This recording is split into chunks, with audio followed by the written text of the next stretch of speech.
வணக்கம். தமிழக பாஜக தலைவர் பதவிக்கான போட்டிக்கு தற்பொழுது நயினார் நாகேந்திரன் அவர்களுக்கு சிக்கல் எழுந்திருக்கிறது. பாஜக தலைவர் போட்டிக்கான அந்த மாநில தலைவருக்கான அந்த விண்ணப்ப மனுவானது தற்பொழுது bjp.tamilnadu.com என்ற வெப்சைட்டில் வெளியிடப்பட்டிருக்கக்கூடிய நிலையில் அதில் தெரிவிக்கப்பட்டிருக்கக்கூடிய அந்த விதிமுறைகள் பார்த்தோம்னால் குழப்பத்தை ஏற்படுத்துவதாக இருக்கிறது. பாஜகவில் அடிப்படை உறுப்பினராக இணைந்து 10 ஆண்டுகளுக்கு மேல் பணியில் பணியாற்றினால் மட்டுமே தலைவர் பதவிக்கு போட்டியிட முடியும் என்றும், அதே போன்று களப்பணி 3 ஆண்டுகள் 3 பருவங்கள் தீவிர களப்பணி ஆற்றிருக்க வேண்டும், 9 ஆண்டுகள் என்ற கணக்கில் தீவிரமான களப்பணி ஆற்றிருக்க வேண்டும் என்றும் தற்பொழுது இந்த விதிமுறைகள் தெரிவிக்கப்பட்டிருக்கிறது. கடந்த 2017ஆம் ஆண்டு நயினார் நாகேந்திரன் அவர்கள் அஇஅதிமுகவில் இருந்து பாஜகவில் இணைந்த நிலையில் தற்பொழுது வரை அவர் பாஜகவில் இருந்து 8 ஆண்டுகள் மட்டுமே ஆகிறது.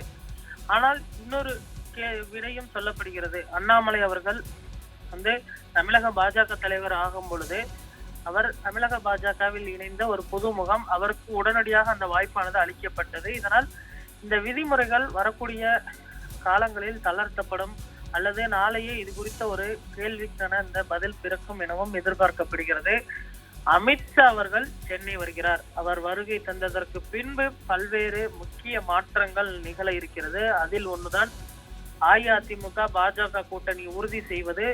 அதே போன்று பாஜகவின் அடுத்த தமிழக தலைவர் யார்? இந்த 2 கேள்விகளுக்கான விடையும் மத்திய உள்துறை அமைச்சரும் பாஜகவின் தேசிய முகமுமான அமித்ஷா அவர்கள் தமிழகம் வருகை தர இருக்கிறார். அவருடைய வருகை பல்வேறு கேள்விகளுக்கும் விடையளிக்கும் என்றும் தெரிய வருகிறது. இதில்தான் தமிழக பாஜக தலைவருக்கான போட்டியில் அதிகம் உச்சரிக்கப்பட்ட பெயர் நயினார் நாகேந்திரன்.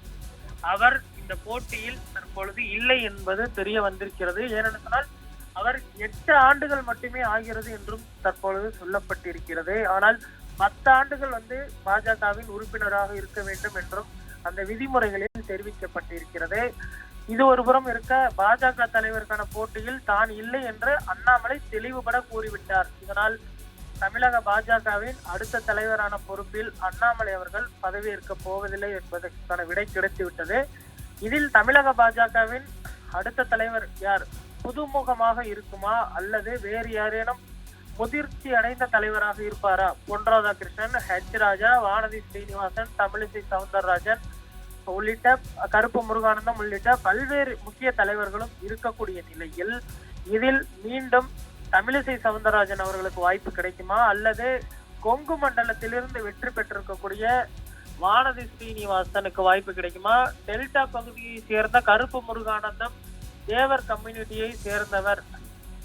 அஇஅதிமுக கொங்கு பகுதியில் கொங்கு வேளாளர் கம்யூனிட்டியை ஓட்டுகளை எளிதாக பெற்றுவிடக்கூடிய நிலையில் தேவர் வாக்குகளை பெறுவதற்காக கருப்பு முருகானந்தத்திற்கு அந்த பொறுப்பு அளிக்கப்படுமா அல்லது தென்காசியில் இருக்கக்கூடிய ஆனந்த் ஐயாசாமி உள்ளிட்ட பல்வேறு பெயர்களும் இதில் பரிசீலிக்கப்பட்டு வருகிறது. ஆனால் பாஜக யாரை அறிவிக்க போகிறது என்பதுதான் தற்பொழுது அனைவருக்கும் இருக்கக்கூடிய முக்கியமான கேள்வி.